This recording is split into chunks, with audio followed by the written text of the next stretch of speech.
आज शिरसा येथील सार्वत्रिक पोटनिवडणूक सरपंच पदाच्या पोटनिवडणुकीसाठी या ठिकाणी वातावरण तापलं आहे। एकंदरीत पाहायला गेलं तर या ठिकाणी जो पाठिंबा या ठिकाणी मोठा पाठिंबा देवराव काळे यांना मिळालेला, तर त्यामुळे ते प्रचारात एक पाऊल आता पुढे गेलेत। आपल्यासोबत ज्यांनी पाठिंबा दिला ते औषध नेते गेल्या वेळेस वंचित बहुजन आघाडीकडून ते दुसऱ्या नंबरचं मतदान घेऊन उभा राहिले होते आणि आता पाहायला गेलं तर त्यांना जाहीर पाठिंबा या ठिकाणी दिले। दादा, तुम्ही या ठिकाणी देवराव नेते यांना पाठिंबा दिला, काय बोलणार?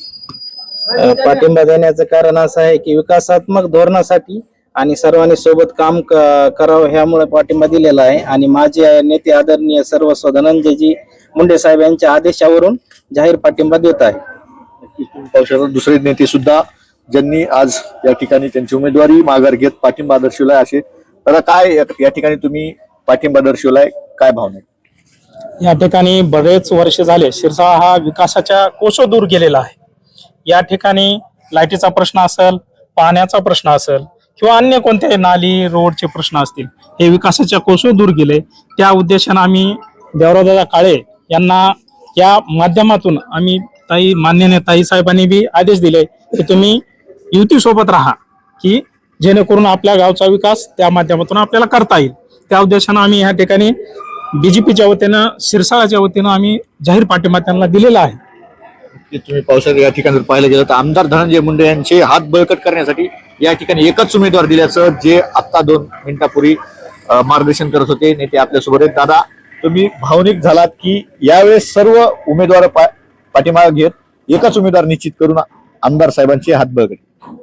मी काय म्हटलं तुम्हाला की धनंजय मुंडे साहेबांचे हात बळकट तर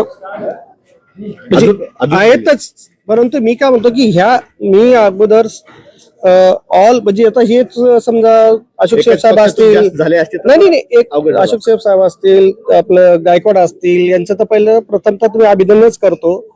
आणि काय म्हणतात ना की विभागल्यानंतर काय होतं हे का नवीन सांगायची गरज नाही। एक भारा असतो ना, एक काय म्हणतात, एक लाठी कुणी तोडू शकतो परंतु एक भारा कुणी तोडू शकत नाही, तसा हा आजचा प्रयोग आहे तो। आणि माननीय धनंजय मुंडे साहेब असतील, माननीय पंकजताई मुंडे असतील, यांच्या नेतृत्वात हा जो आज ग्रामपंचायतीचा कार्यक्रम लागलेला आहे पोटनिवडणुकीचा, तर त्या माध्यमातून हे सर्व कार्यकर्ते एवढे एकजुटीनं आणि एक ताकदीनं कामाला लागले, तर त्याच्यामध्ये त्यांचा म्हणजे देवराव काळे साहेबांचा विजय तर कोणी रोखू शकतच नाहीये। त्याची ताकद ही आहे ना, आता तुम्ही दाखवली आहे, तुमच्या चॅनलच्या माध्यमातून दाखवली आहे। त्याबद्दल मी काय म्हणतोय की कार्यकर्ता एक असेल, आता ह्याच्या अगोदर मी 1-2 मिनिटाच्या ह्याच्यामध्ये मी सांगितलं की कार्यकर्त्यांची निवडणूक असते, म्हणजे आज असे मोठे मनाचे कार्यकर्ते तयार झालेत। अशोक साहेबासारखे असतील, गायकवाड साहेबासारखे असतील, अनेक असंख्य असतील की त्यांनी एवढं खूप मोठं मन करून मागे घेतलेत, तर ते विजय कुठं रोखू शकतो? साहेबांच्या आणि ताईच्या माध्यमातून हा आपला म्हणतो आपण 28चीच फक्त प्रतीक्षा करू। आता ऑलरेडी किती मतांच्या लीड नाही येऊ शकते? लीड तर तुम्ही मोजू शकत नाही।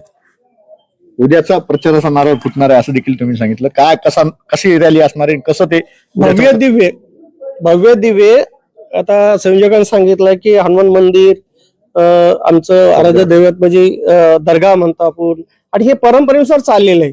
जेवढी परंपरेनुसार चाललेली जी धार्मिक स्थळ आहेत त्यांना आम्ही नतमस्तक होऊन आम्ही आमच्या यांना प्रचाराला सुरुवात करणार आहोत।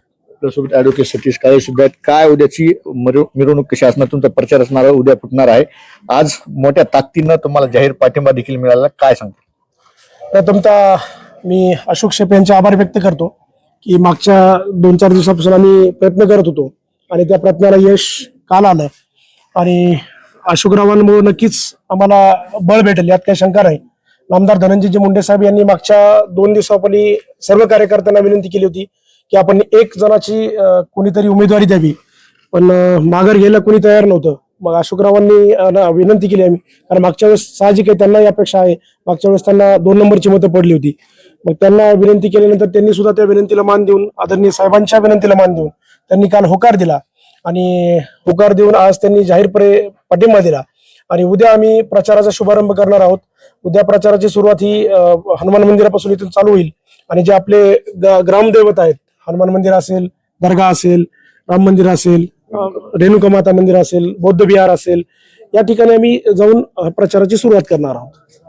नक्कीच तुम्ही पाहू शकता या ठिकाणी प्रचाराचं आता रणसिंग फुगलेलं, एकंदरीत तुम्हाला मोठा पाठिंबा मिळत आहे आणि प्रचारात तुम्ही एक पाऊल पुढे गेलात, काय बोलणार? मला त्या यांनी पाठिंबा दिला, त्यांचे मी आभार मानतो. उद्याच्याला जी प्रचार रॅली होणार आहे त्यासाठी तुम्ही कार्यकर्त्यांना काय आवाहन करणार उद्याच्या प्रचार रॅलीसाठी, सर्वांनी येण्यासाठी?